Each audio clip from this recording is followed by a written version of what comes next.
Muy buenos días, señoras y señores, damas y caballeros. Bienvenido a su programa Periodismo y Sociedad. Un espacio abierto, horizontal, donde aireamos información para que usted haga su propia opinión. ¿Cómo está, don Gregory? Muy bien, gracias Isidro por los buenos días. Hoy te decía antes de iniciar el programa que es un viernes extraño. No parece viernes por el día de ayer, no laborable. Entonces uno como que se desubica un poco en la noción del día. Pero hoy es viernes. Sí, hoy es viernes hasta las 12 de la noche. Después de las 12 es sábado.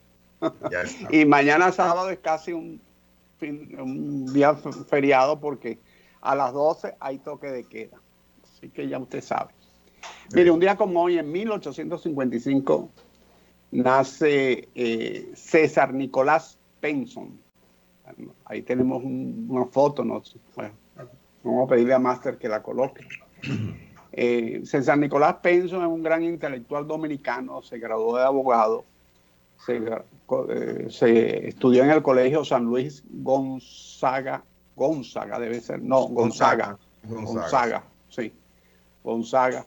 Fue abogado, colaboró con Salomé Ureña en el Instituto de Señoritas, fue un periodista destacado, fundador del primer diario dominicano, El Telegrama, en 1882.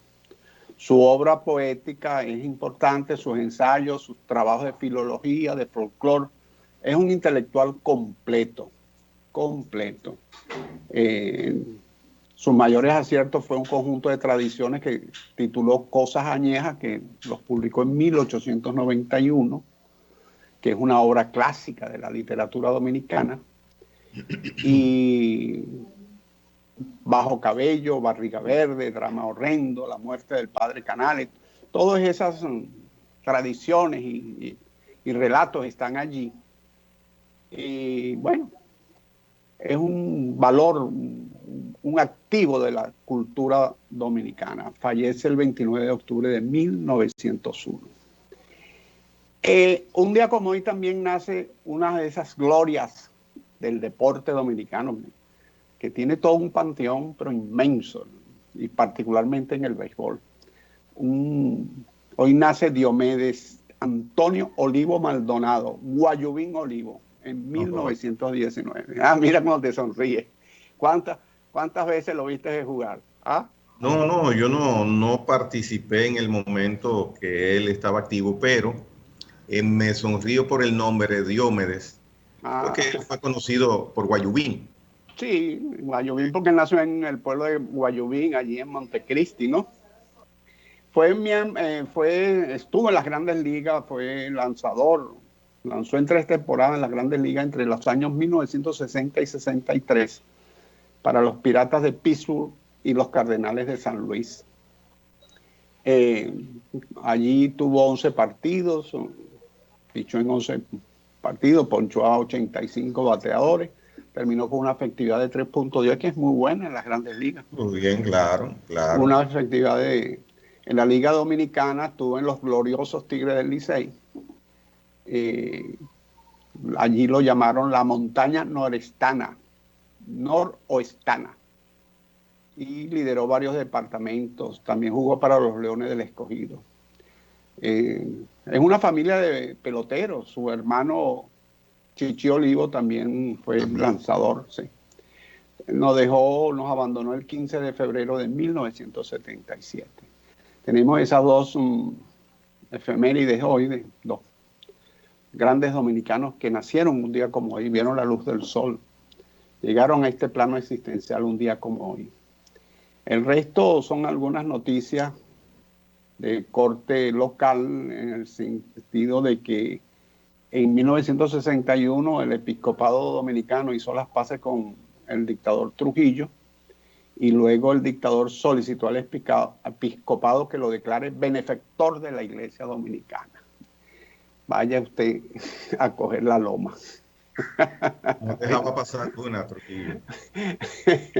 Todo lo que él podía hacer benefactor. Todo lo que se podía hacer primero. No era fácil el señor Trujillo, ¿verdad? No era fácil. Bueno, tenemos esas efemérides por hoy. Así que le cedo la batuta, Messier. Sí, mira, hablando de béisbol, hay paradojas que tiene la vida, en ocasiones agradables, pero en otras tristes. Y el caso de Juanchi Sánchez, uno de los accionistas de las Águilas Cibaeñas, es una de esas paradojas que tiene la vida. Juanchi Sánchez, como sabemos, Ángel, tiene una imagen de él. Él falleció hace apenas unos días, producto del COVID-19. La paradoja está en el sentido de que el día que él fallece, las Águilas aún estaban celebrando el triunfo de la corona número 22. Quizás, y es triste decirlo también, quizás él ni se enteró que las Águilas triunfaron, o si se enteró en qué condiciones lamentablemente estaba.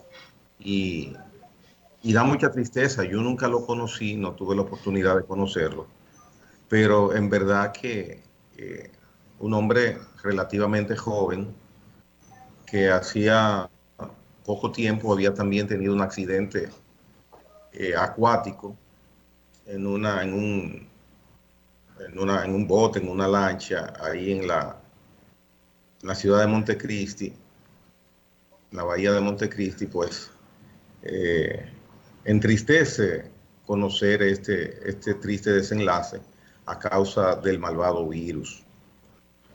Las Águilas hicieron un comunicado público muy conmovedor, muy interesante, donde explicaban todo el desarrollo, la bonomía que le adornaba, su entrega al equipo, y verdaderamente mencionar su nombre durante varios lustros o decenas de años en las Águilas Cibaeñas o en Santiago, era mencionar al mismo momento las Águilas Cibaeñas. Que Dios acoja su espíritu, su alma, y que, y que donde esté, pues esté por lo menos en estos momentos satisfecho con que sus Águilas volvieron a ganar.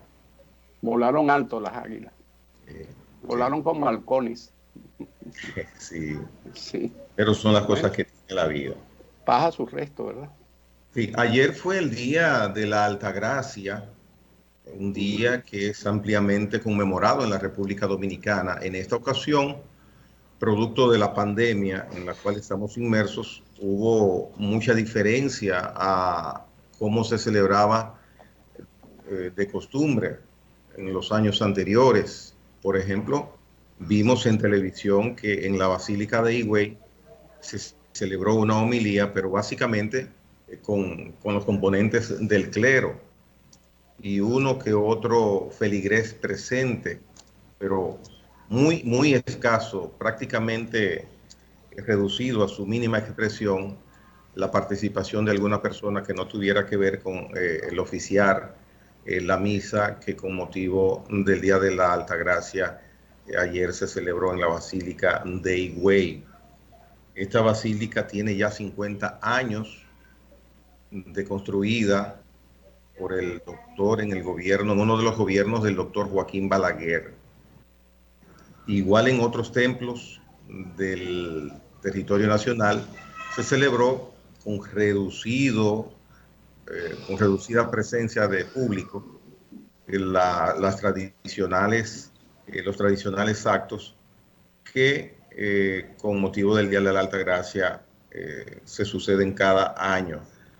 Es una de las representantes de la Iglesia Católica que más devoción tiene aquí en la República Dominicana. Esperemos, como lo dijo el mismo presidente de la República, que el próximo año se pueda celebrar de una manera normal. El presidente estuvo acompañado de su esposa en la parroquia del Palacio Nacional, la parroquia San Rafael, donde asistió también a una misa. Había igual un número reducido de invitados a esta misa. No sé si tú tuviste la oportunidad de ver alguna de estas actividades por televisión. Sí, vi algunas actividades. La devoción del pueblo dominicano por la Virgen de la Altagracia es grande.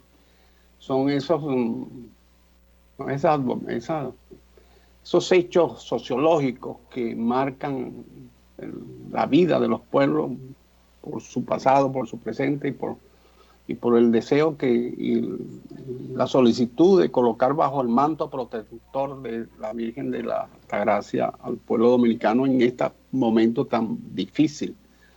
Y son esa vocación mariana que representa a la Virgen de la Altagracia en la República Dominicana y la Virgen de las Mercedes, que es la patrona de la República Dominicana. Mucha gente no lo sabe, particularmente los extranjeros, muchos extranjeros que vienen aquí piensan que la Virgen de la Altagracia es la patrona. No, la patrona es la Virgen de las Mercedes. Pero la devoción por la Virgen de Altagracia es tan grande que copa los espacios y llena los espíritus. Así es. Sí, el peregrinaje que se realiza cada año, sobre todo allá a la Basílica de Higüey, es de miles de personas que Sí, van de distintas partes del país a cumplir lo que se llama promesas las de promesas. por situaciones que se han presentado en sus vidas o situaciones que quieren que se resuelvan.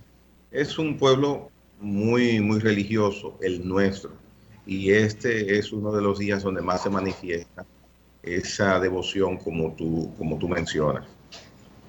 En, en la parroquia San Rafael, la parroquia que pertenece al Palacio Nacional, el presidente acostumbra normalmente, el presidente de turno, a dar unas palabras cuando asiste a un tipo de eventos como el de ayer, Día de la Altagracia. Y él decía en sus palabras que tuvo la situación o ha tenido la situación de encontrarse con con tres falencias: la crisis de la pandemia en sí misma, la crisis económica y una crisis ética y moral que él dice existía en la República Dominicana, y hacía el parangón de que él estaba con un bate muy pesado si estuviera jugando pelota, béisbol, por estas situaciones. Esto le ha impedido desarrollar su programa de gobierno que tenía planificado, y esto afecta de una u otra manera a todos los que somos o vivimos aquí en República Dominicana sin tener que ver la predilección política. Porque si un gobierno tiene intenciones concretas, positivas, para desarrollarlas, y esto es impedido por cualquier razón, pues directamente nos afectamos todos.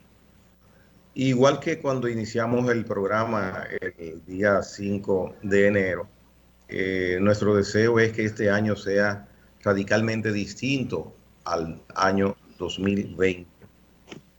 Lo que tenemos sí es que no relajarnos, como dice el director de la OEPS, porque si nos relajamos y seguimos en confianza frente al virus, pues el año 21 en el cual estamos sería peor que el año 2020.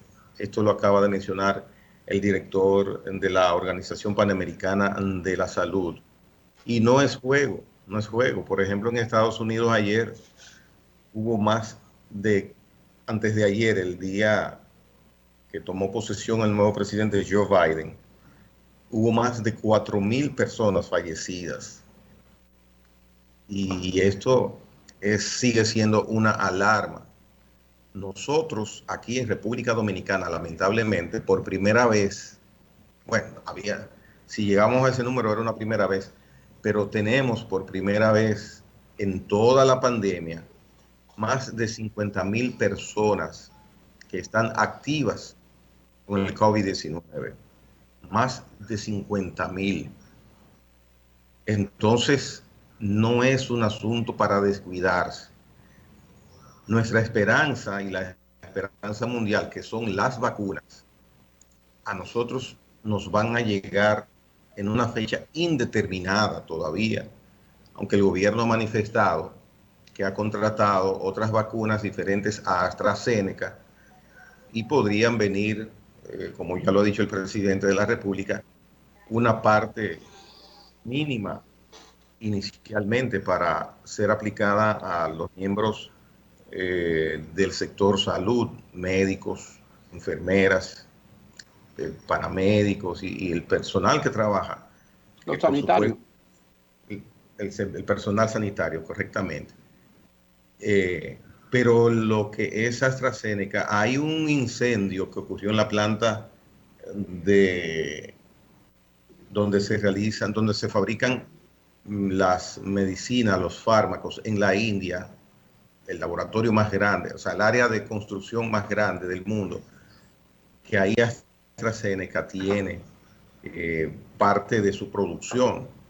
Pero Nos afecta. ellos informaron de que el incendio fue en un área que estaba en expansión, que no afecta a la producción. Parece ser que es un área del edificio que estaban construyendo y estaban ampliando. No afecta la producción de vacunas, informaron ellos. Eso fue lo que informaron. Sí, en Qué tal buena caso, noticia. entonces, afectaría el incremento de la producción, si Sí, fue el exacto. área de expansión. De igual forma, entonces, pero no hay, la semana pasada también se mencionaba que AstraZeneca podría estar iniciando el despacho de sus vacunas hasta agosto. La fecha que sea, nosotros debemos estar resguardados lo más posible resguardados. El gobierno tiene pensado que para diciembre habrá vacunado a 7 millones de personas. O sea, 7 millones de personas en República Dominicana es prácticamente reducir al mínimo la posibilidad de contagio. Porque según los especialistas, ni usted ni yo somos especialistas en la materia, somos comentadores, comentaristas de lo que leemos y lo que observamos. Se habla de que el 70% de una población, si se logra vacunar el 70% de una población, prácticamente está reducido al mínimo o la posibilidad de contagio. Así que yo confío en que, y esa vacuna de la AstraZeneca, que no es tan exigente en la materia de frío, creo que es la mejor decisión. Es la mejor decisión. Y es muy flexible en cuanto a la aplicación de dosis porque la segunda puede llegarse a servir al paciente o a la persona hasta a 3 meses después de haberse inoculado con la primera dosis. De todas formas, esto es lo que el gobierno confía y lo que esperamos todos, pero el laboratorio es que determina el momento en que entrega las vacunas, que mundialmente ahora es la gran preocupación porque ha habido retraso en entrega en todas las Pfizer. Pero Indicó que hay nuevas vacunas que también esas se van a incorporar y van a contribuir. Hay nuevas vacunas, la de Johnson y Johnson y otras vacunas. ¿Sí? esa de Johnson es de una sola dosis. Sí. Mire, acuérdense de mí, en marzo comienza a declinar esa curva en el mundo. Cuando digo el mundo, me estoy en los países de Europa, Estados Unidos, en los países de Latinoamérica, etcétera. En marzo comienza a estabilizarse y a decrecer la curva. Marzo, abril, mayo, junio. En junio vamos a estar en una situación. Eso no significa que nos debemos descuidar, ojo, No, en absoluto. Pero va a ver usted que en el mundo comienzan a haber cambios. De ninguna manera debemos descuidarnos. Por eso mi comentario, viendo el número de infectados que tenemos activos, lo repito, más de 50,000, que no habíamos llegado a esa cifra, pues debemos estar con los ojos abiertos. Sí, claro. Y las manos, no llevarlas a la cara en ningún momento y bajo ninguna circunstancia. Salvo que usted esté en su casa, se haya lavado las manos con jabón, bien lavadas, con las uñas cortas, tenga las uñas cortas, porque hay cepas nuevas que son mucho más invasivas que las normales, ya lo Sí, hemos visto. sí. Y la probabilidad de contagio con un tipo de esta cepa es mucho mayor que lo que usualmente es. Y miren que esto es contagioso. Ahora en los Estados Unidos van a pedir cuarentena para los que ingresen al país, a los Estados Unidos. La gente va a tener que utilizar en sitios públicos la mascarilla. Hay una serie de normas y eso va a contribuir mucho porque como Estados Unidos hay tanta gente de allí que viaja por todo el mundo. Ellos son Claro. una fuente de contaminación como son los europeos. Así que, pero todo eso va a ver que vienen cambios drásticos en todas esas cosas. Y nosotros debemos contribuir para que esos cambios Sí, lleguen. así Vamos a es. una pausa, Isidro.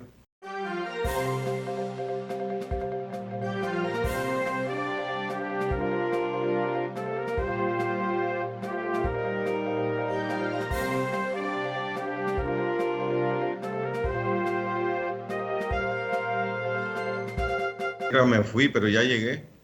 Sí. Está como la canción mexicana, llegó el que faltaba. Bueno, dicen que voy, don Gregory. Sí. Mire, don Gregory, hay una noticia internacional de esas que no suenan mucho, pero que son importantísimas. Son importantísimas.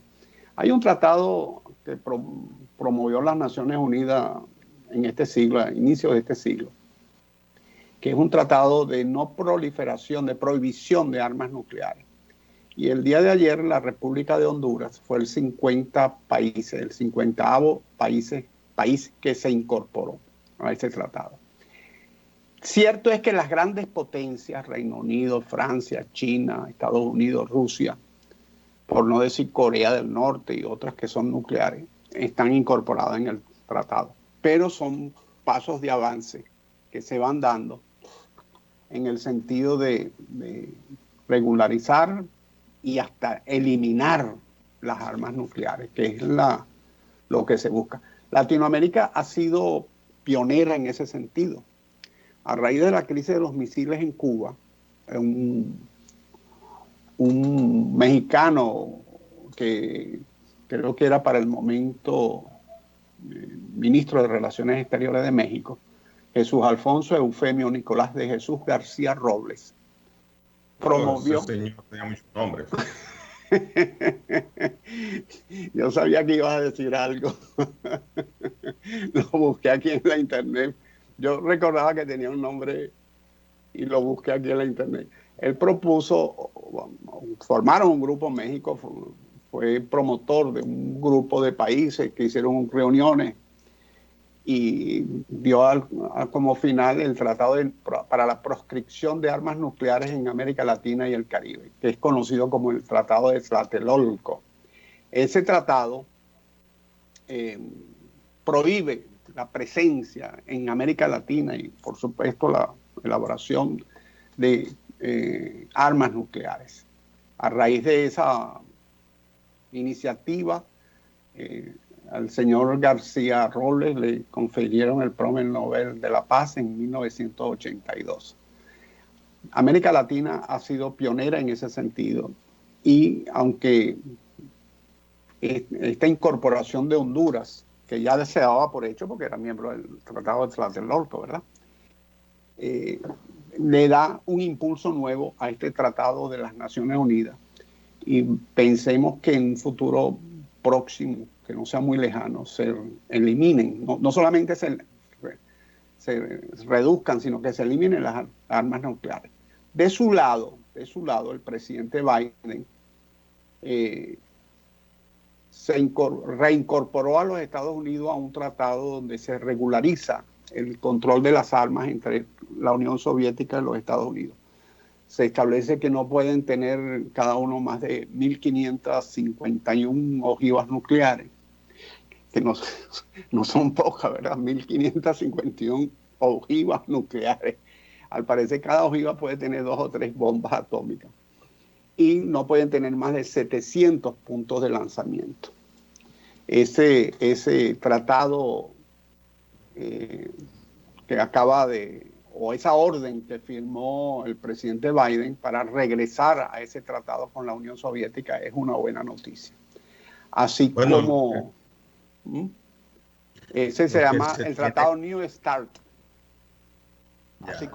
Así como la reincorporación de Estados Unidos al Grupo de París, que tiene que ver con el cambio climático. Sí. Son esas dos cosas que verdaderamente son importantes para la humanidad. Son importantes para la humanidad. Al mencionar la cantidad de ojivas nucleares que podría tener como máximo cada potencia, de acuerdo, lo mencionas, mil y tantas, ¿verdad? 1551 creo que es. Déjame buscarlo aquí. Bueno, creo que es eso, sí. Pero 1550 ojivas. 1550. Ojivas nucleares desplegadas. Puede ser que tengan algunas escondidas. Puede ser que acepten algunas escondidas. No sé, ese es un comentario mío. 1550 ojivas desplegadas. Y 700 lanzadores estratégicos. Mr. Torres, ¿cuáles son esos lugares? 700 lugares, imagínense, en toda la Unión Soviética, o la Rusia, perdón, ya eso no existe. Toda Rusia, que es tan grande aquello. Es el país más grande del mundo, geográficamente. Los rusos. Por mucho.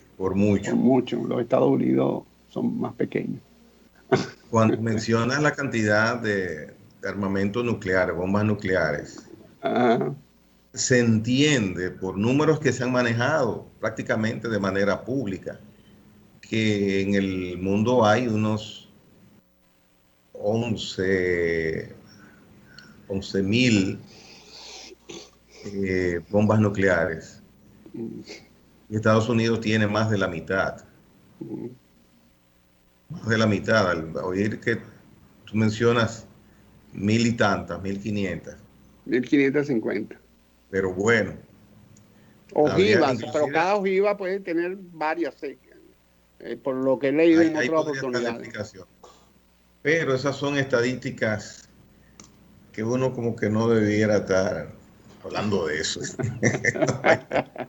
No, pero son buenas noticias y hay que pensar que el mundo va con sus problemas y todo. Siempre hay que tener fe y esperanza, porque esa es si el hombre no hubiese tenido fe y esperanza y optimismo, con lo débil que estábamos en la edad de piedra, no hubiésemos desaparecido como especie.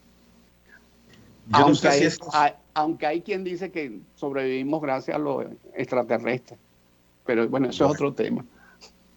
Esos armamentos uno no sabe inclusive si son el equilibrio de que se pueda mantener retenida la intención de guerra por el respeto del uno al otro. Aunque lo ideal, pienso, que sería que existiese cero armamento nuclear. Cero armamento nuclear. Eso es la idea. Pero el mundo es otra cosa. Esa fue la teoría de la época de la Guerra Fría, que era la paz armada. La paz armada. Yo tengo y tú tienes, entonces yo no me atrevo porque es un juego suma cero, o sea, nadie va a ganar. Bien. Hoy, aquí, el Consejo Nacional de la Magistratura, en el día de hoy, esta tarde, va a anunciar los 4 nuevos jueces del Tribunal Constitucional. Hemos visto que durante 3 sesiones distintas, el Consejo Nacional de la Magistratura ha evaluado a más de 60 aspirantes a estos 4 cargos. Hay un caso, el del doctor José Alejandro Vargas, juez actual, que para mí sería de gran satisfacción que estuviera dentro de esos 4 nombres que hoy se van a anunciar. No sé si exagero, pero creo que sería un desperdicio hasta moral, un desperdicio de satisfacción para la sociedad de que el juez Vargas no se ha llevado al tribunal, al Tribunal Constitucional. Ojalá que sí. Hay buenos exponentes que vimos durante las evaluaciones. También hay nombres conocidos que se sabe que de ser escogidos harán un buen papel y que nosotros desde el Tribunal Constitucional nos merecemos tener lo más idóneo, lo más equitativo de personas impartiendo resoluciones, sentencias sobre lo que es la verdadera justicia de cualquier requerimiento que vaya a ese alto tribunal. Así que nuestro deseo es que los 4 miembros del Tribunal Constitucional que hoy serán anunciados sean de gran satisfacción y de provecho para la República Dominicana. El presidente de la República, cuando evaluaba, en el momento que se evaluaba al juez Vargas, dijo unas palabras que me llamaron la atención, de que el poder es pasajero y quien ostenta el poder es peligroso, creer que lo tiene todo, creer que es poderoso, más o menos palabras, el presidente de la República. Y es verdad, usted puede ser diputado, puede ser senador, puede ser ministro, tiene poder en su momento, pero eso es pasajero. Y creerse que uno es poderoso porque se tiene un cargo, sea por designación o sea por elección que se haya logrado, estoy de acuerdo con el presidente, es un error, no, y es peligroso. No debemos ni podemos creernos poderosos. Así que volviendo atrás, 4 personas hoy serán escogidas al Consejo Nacional de la Magistratura y también será evaluado el juez Francisco Ortega Polanco de la Suprema Corte de Justicia, que será definido por el Consejo Nacional de la Magistratura si continúa un periodo más en la Suprema Corte de Justicia o si por el contrario se va a dar ya por descontado que el tiempo por el cual fue escogido juez de la Suprema ya finaliza. Entonces se daría paso a un nuevo juez. Isidro. Bueno, Isidro parece que perdió la conexión, esperemos que la retome. Miren, el señor Francisco Pagán, exdirector de la Oficina de Ingenieros Supervisores del Estado, quien guarda prisión preventiva por 3 meses, ha sido internado en el día de ayer. Isidro, de nuevo, saludos. Sí, gracias. Perdone que tuve aquí una interrupción. Son gajes de la comunicación.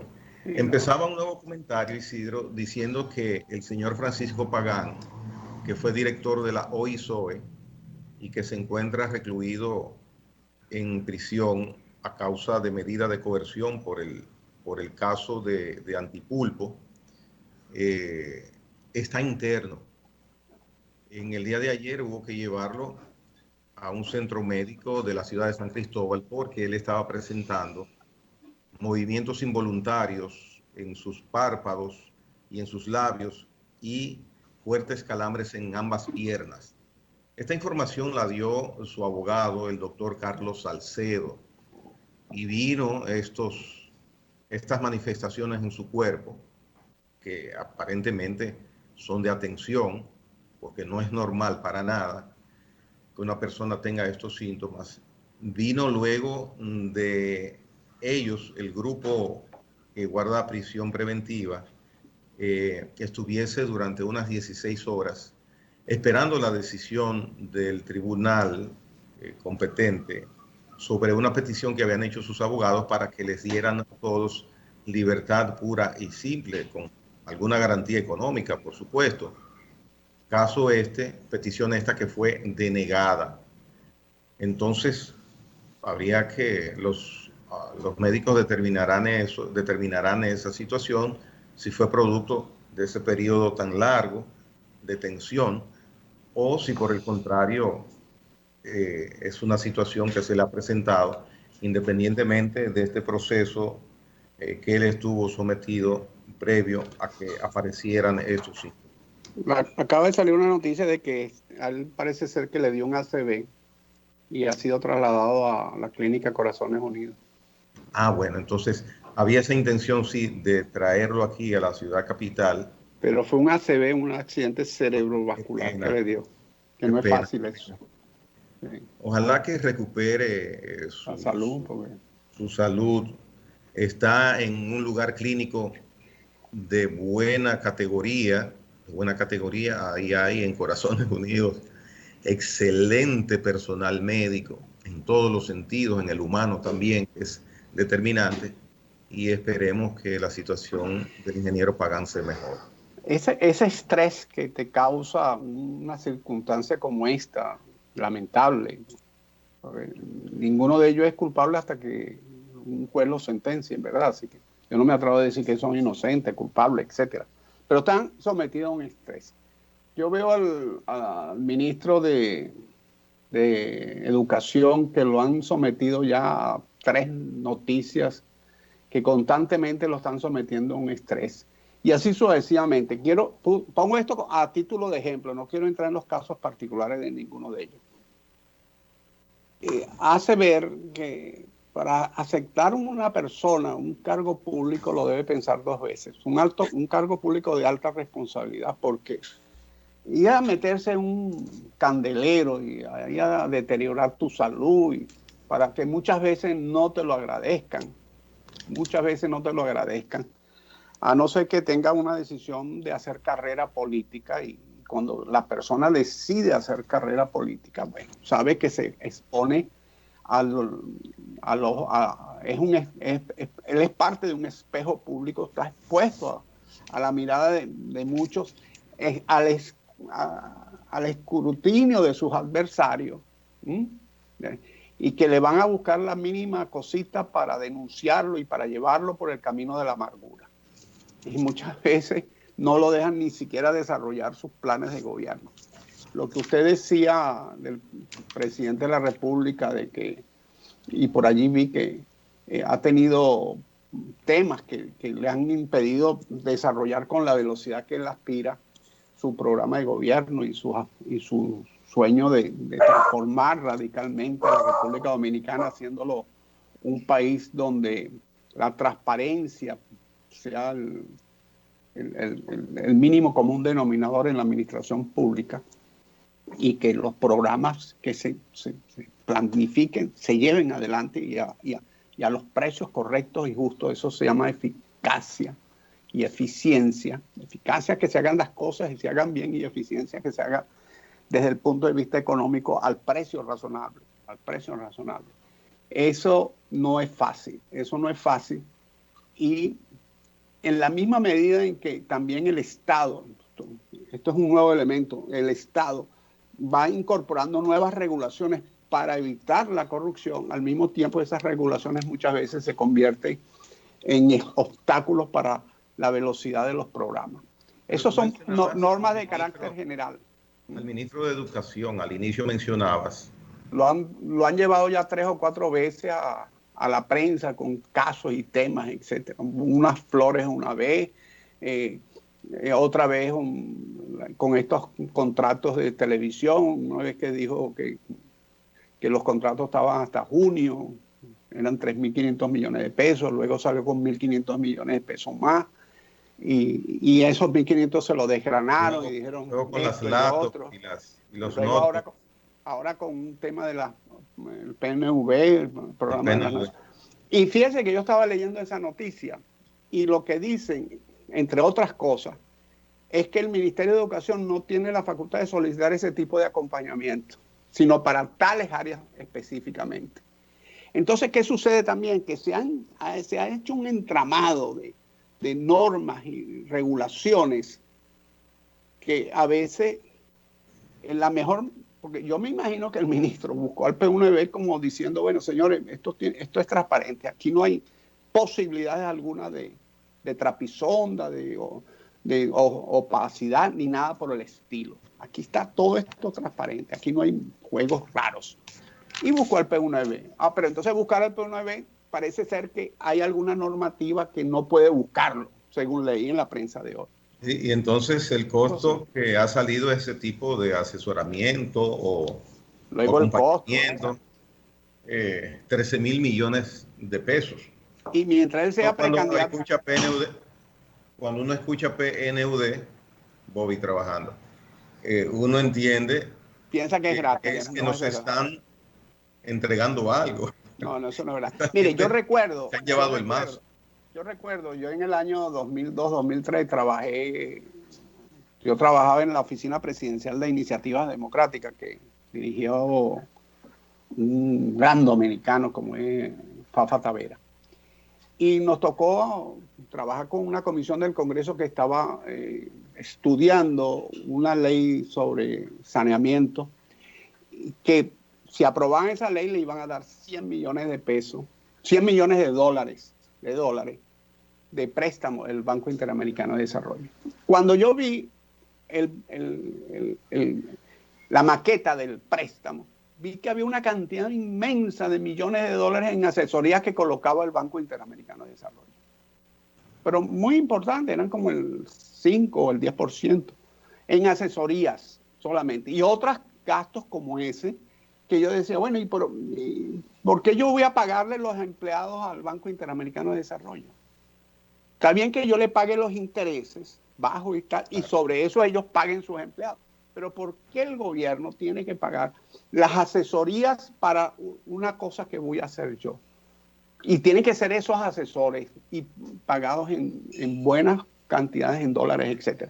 Entonces, eso, cuando tú ves lo del PNUD, tú dices, bueno, piensas que es algo, que es una colaboración. No, no es colaboración, Sí, son que nos millones, centenares de millones de pesos. Y un hombre como el señor Fulcar, que a mí me parece que es un hombre que viene de abajo, se ha formado, se ha estudiado, ha hecho carrera política, pero como está en eso y es uno de los presidenciables del PRM, bueno, a él lo deben escrutar más que a nadie.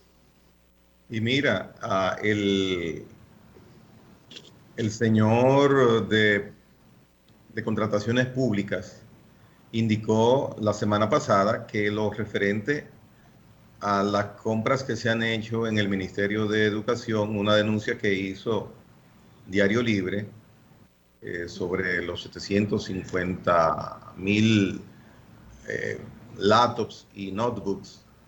Esas compras no fueron hechas de manera irregular y no había ninguna consistencia legal en la denuncia que hacía el diario, pero han seguido saliendo casos que los presentan como para tener alarma, ver qué ha sucedido ahí.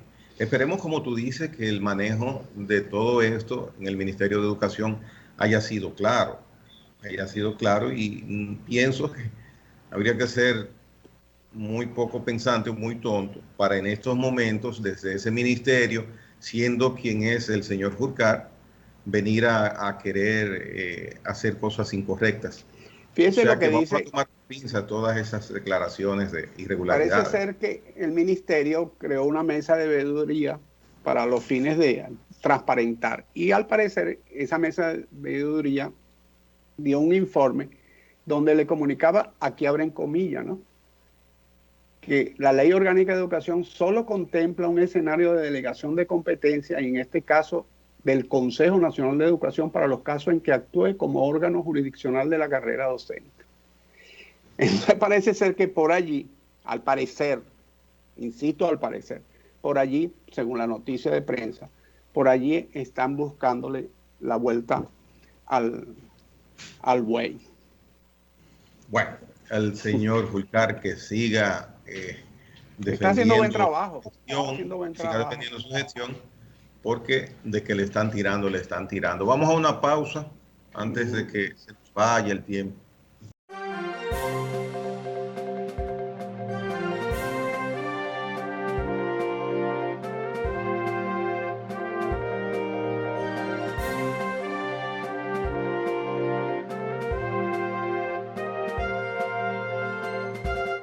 Bueno, nuevamente en el aire. Mire, vi una noticia que me llamó la atención. Salió una nueva caravana de migrantes hacia los Estados Unidos desde la República de Honduras y fue detenida violentamente por el ejército de Guatemala. Tienen que atravesar Guatemala y luego pasan a México y de ahí llegan a la frontera de Estados Unidos. Esta no la dejaron salir de Honduras. El ejército de Guatemala se impuso con su fuerza coercitiva e impidió la salida. Me recordó que las dos anteriores, o tres, no recuerdo, creo que fueron dos, la dejaron pasar tranquilo, hasta le dieron apoyo para que llegaran hasta la frontera con los Estados Unidos. Curiosidades.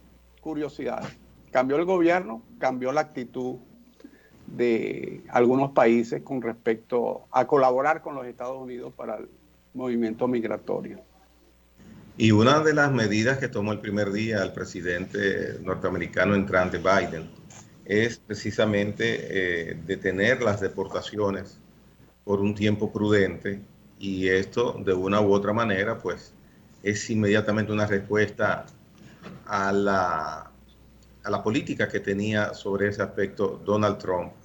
Quizás mañana, bueno, no, mañana es sábado, pero sería bueno que busquen en la prensa las medidas que tomó durante el primer día el presidente Biden. Hay algo que no quisiera dejar pasar en 30 segundos.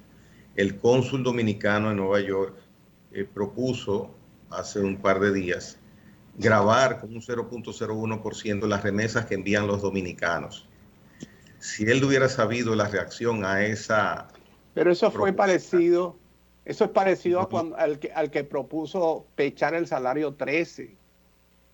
Es igual, son cosas que son absurdas.